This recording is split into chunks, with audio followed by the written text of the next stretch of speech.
We have 3 parts to finishing our clay project today. First part is we are going to use crayon on our clay. So at your tables you have the thicker construction paper crayons and then regular crayons. So the construction paper crayons are just going to be a little bit more brighter, more fluorescent. As I'm starting to color this, I am looking at the shapes. So I'm making this horse shape all one color. I'm coloring hard and pressing dark, but I'm still missing some spots because the clay is so bumpy. That's okay. Those spots are going to turn black when we put them in the black paint. So now I'm looking at other shapes. I see these awesome circles, so I'm going to color those a different color. And I have some light lines right here. I'm looking for a white crayon because some of you are going to love this magic trick of a white crayon. I am going to color on the clay right now with the white. And you can't really see it. But when we dip it in the black paint, it's going to show up just like this did. So I kind of have those lines, that color, that white. I'm just going to add some yellow on the background, so everything around my horse. And I'm missing a lot of spots because this clay is so bumpy. That's okay. It's still going to look really neat even if I have some spots I'm missing because those spots are going to turn black. Just a couple things to keep in mind today is you want to press hard. You want to fill in that color as best as you can. If you go light, it's going to be hard to see. Take your time on the coloring part. You can even color this edge if you'd like. Put a little color on that. If you wanted to color on the back, you can as well.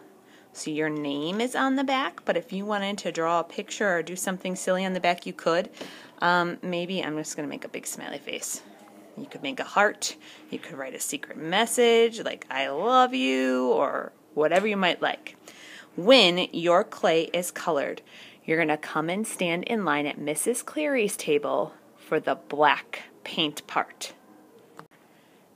At Mrs. Cleary's table, we're going to make a nice line around the edge of the table, and she's going to put your project into black paint first. So she's going to give it a little dip in this black bucket.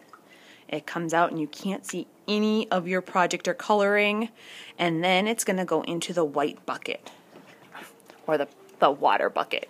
And by the time I use just one bucket or one clay project in here, the water's black. There is the clay project. So everything that did not have crayon on it got painted black. Pretty cool. You can see some of the white. If I flip it over, you can see my smiley face, and you can see some more black around the edge. So Mrs. Cleary will dry this off well. While she is dipping your project in the paint and drying your project, you are going to pick out a piece of yarn from her table, and the yarn is going to have a needle on it. Not a sharp needle, but a needle that's going to help you put this clay medallion onto a necklace. So once you have your string and your clay, you can head back to your table spot for the next part. Okay, as you return to your clay or your table spot, you're going to have your needle with string tied onto it pretty tight, and you're going to have your clay piece. This part is tricky. You are going to use 5 beads to start, and I'm going to think about a pattern, like an A-B pattern. So I put the needle through the hole in that needle, and it slides right on there. So I'm going to do my A-B pattern on my needle, and I'm just holding this end of the needle, the whole part called the eye. So pink, and I'm going to go blue. And my pattern's going to go pink, blue, and I'm going to end with pink. So my pattern went A, B, A, B, A, all on my needle. And this is the cool magic trick of using a needle on your yarn. I'm going to push these beads off my needle onto my string. So I started with 5 beads.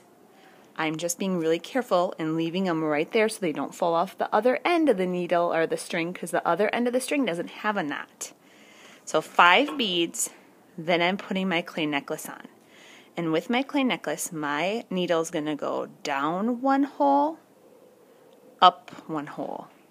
So you each have 2 holes in your necklace.